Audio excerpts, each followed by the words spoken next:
Well, thanks, Joe, for coming in today. I know it's a busy time of the year, but I have an exciting initiative that I'd like to talk to you about. It's in regards to literacy. I know that you've helped us out before at GRCC with the Tutoring and Learning Center, but this is one step further for the people that really, at this point, we have a lot of students who are testing into remedial education. This initiative, the Right Start Reading Initiative, is going to help those people that are really falling through the cracks. What it is it's an intensive course that targets reading comprehension and leads to the student being able to choose a path to one of GRCC's certificates or associate degrees. Can I ask you a question? Sure. So how is this program going to be funded? How is the startup of it going to be funded, or what kinds of funds are needed? Sure. The startup costs and the first year operating costs are $335,000. However, through student tuition, through Pell Grants and other situations, $200,000 of that will be received up front. Okay. So that leaves us approximately $135,000 for startup and first year operating expenses. Okay. What it entails is faculty time, some computer time. The college is positioned to give in-kind donations as far as the building space, that sort of thing. But we need more intensive materials to start this up. So what I'd like to propose is that you consider making a contribution of $10,000, and that gift could be applied towards sponsoring different students in the program, or perhaps even a component of the program like computer software, computer hardware, that sort of thing. Okay, I am interested. It does sound like a great opportunity. I would like the chance to talk to my tax advisor, given that it's the end of the year. Absolutely. I'd like to consult with him just to see what the tax implications are at this point. So, yeah, we want you to feel comfortable in your gifting, so absolutely. I know because it is the holiday season, how about after the first of the year? We could maybe touch base and see. Sure, maybe would that like give you enough time? Like mid-January, would that work? Because I probably won't have the chance to talk to my tax advisor until right after the first of the year. So, and I'm thinking that the donation would be better in next year's donations. And we have some time to work with. It's still, we have a sense of urgency, but we want to start it for next fall. Okay. So that's why we're trying to make our initial contacts now. So we have some time to work. Great. Well, then I think that we can work together and make this happen. Great. Thanks. Thank you. Okay. A couple of things I observed while you guys were doing your solicitation and your donor piece.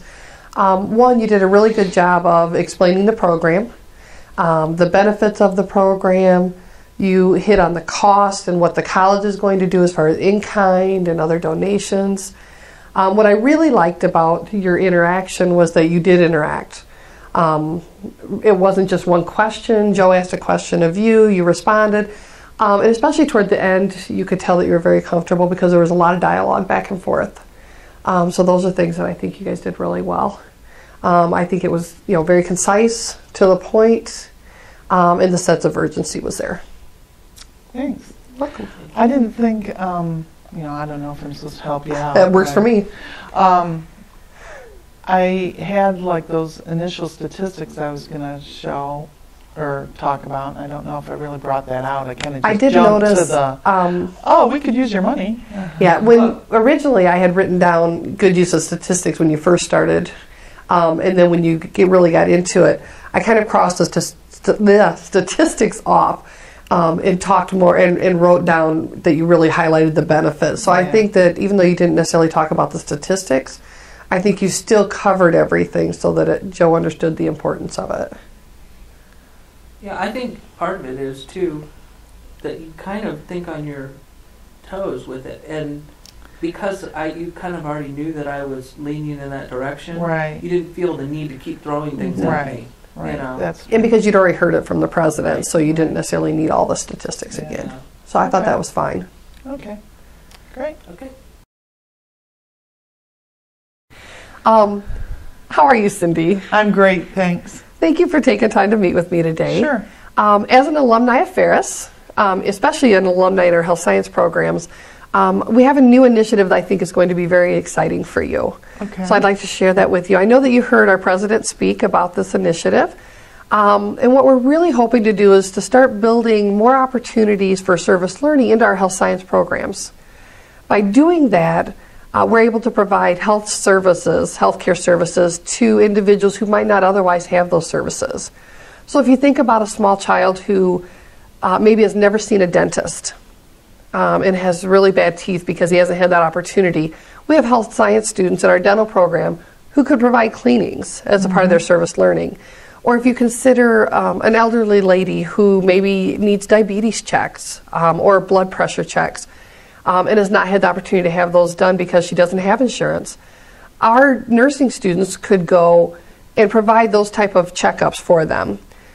We don't want anyone to think that we want to become doctors and nurses and act in that capacity at this stage. What we want our students to do is to interact with physicians, health service providers, our local health departments in Grand Rapids, so they can do referrals for these individuals.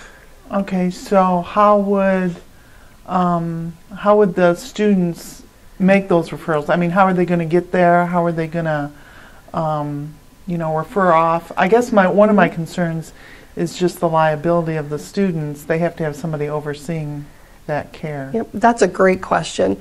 One of the unique features of this program is that we already have a shuttle bus that goes from Big Rapids to Grand Rapids, so that our students can go between the two campuses. Okay. So what we'll have our students do is our service learning students from our health science programs will ride the shuttle bus from Big Rapids to Grand Rapids. Once there, we'll have a clinical site where they'll be able to provide these health services. We want to be located in low-income neighborhoods, close to local health departments, close to the medical mile, so that we're conveniently located. Our students will make the initial check and do some evaluations and do some basic health care. But then we have relationships already established with doctors and nurses. Can I ask? Absolutely. Is there somebody with them? Absolutely.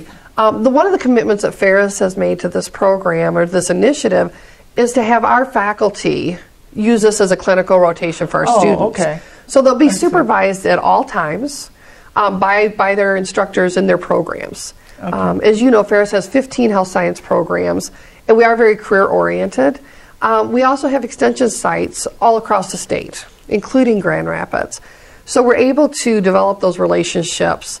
One initiative that you may or may not be aware of as a health science alumni at Ferris is we're actually opening a second optometry area for our students to do rotations. I did hear about that, yeah. And that'll be in the Grand Rapids area, so that's brand new, and we're very excited. So this is just an extension of that. We're already positioned to provide these type of services. Great. So this will be a great addition. We believe that what we're looking at is $500,000 to get us up and running. Okay. We already have in-kind donations from Ferris, obviously the use of the shuttle bus. We have some donations already that accumulate to $50,000 from area organizations. So what I'd like to ask you today is if you may be willing to commit to providing $10,000 in support as a gift to help us to keep this initiative running.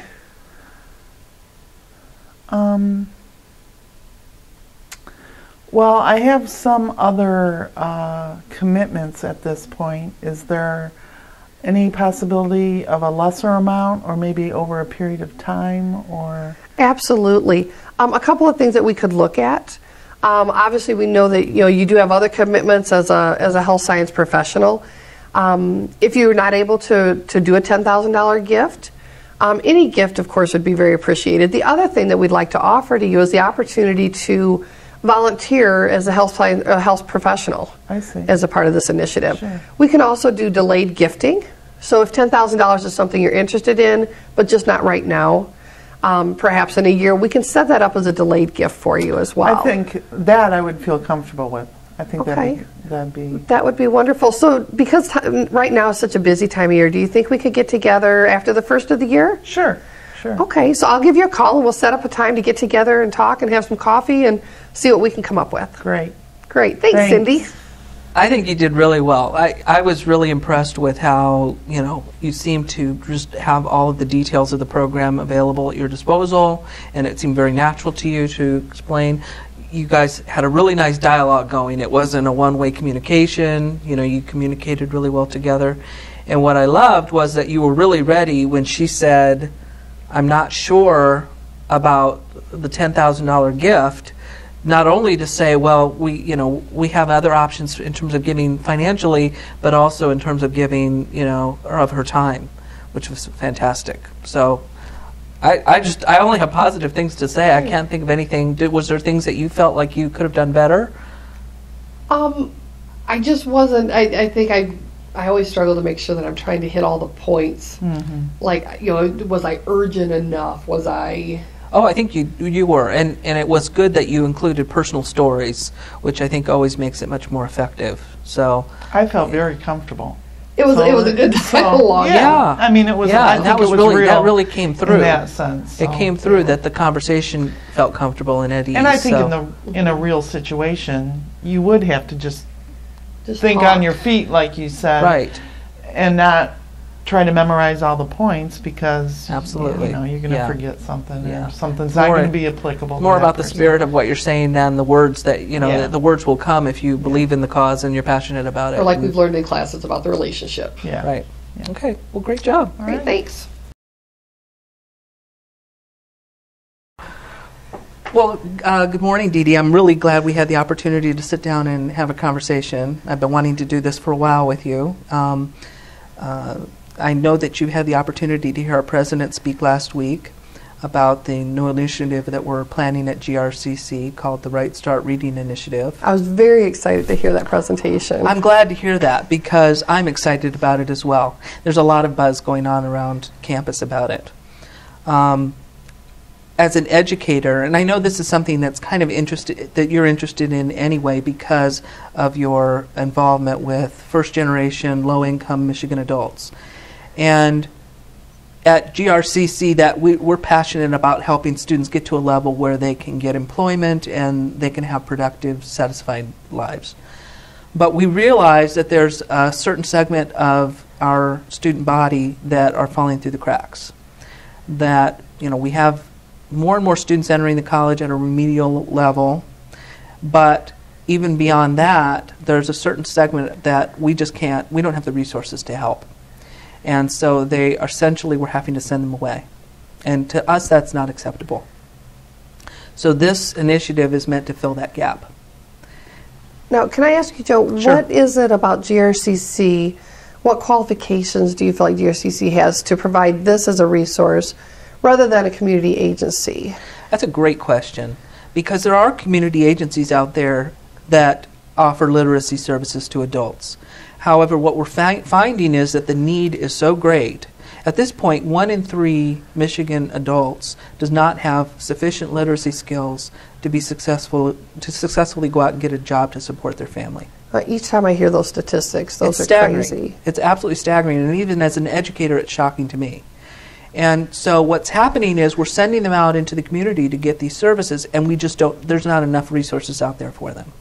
The other thing that we're finding is that if they are able to go out there and get that help in the community, they don't tend to come back to the community college and pursue a certificate or a degree that would then allow them to be qualified to go out and get a job. So that's another advantage to having the service through GRCC is to be able Absolutely. to help Yes. individuals to go beyond remediation, but to Absolutely. attend GRCC yeah, as well. we have the infrastructure set up, and then we also, once they're in our system and we're helping them, they do tend to go on to pursue a higher education credential. That makes sense to Yeah. me.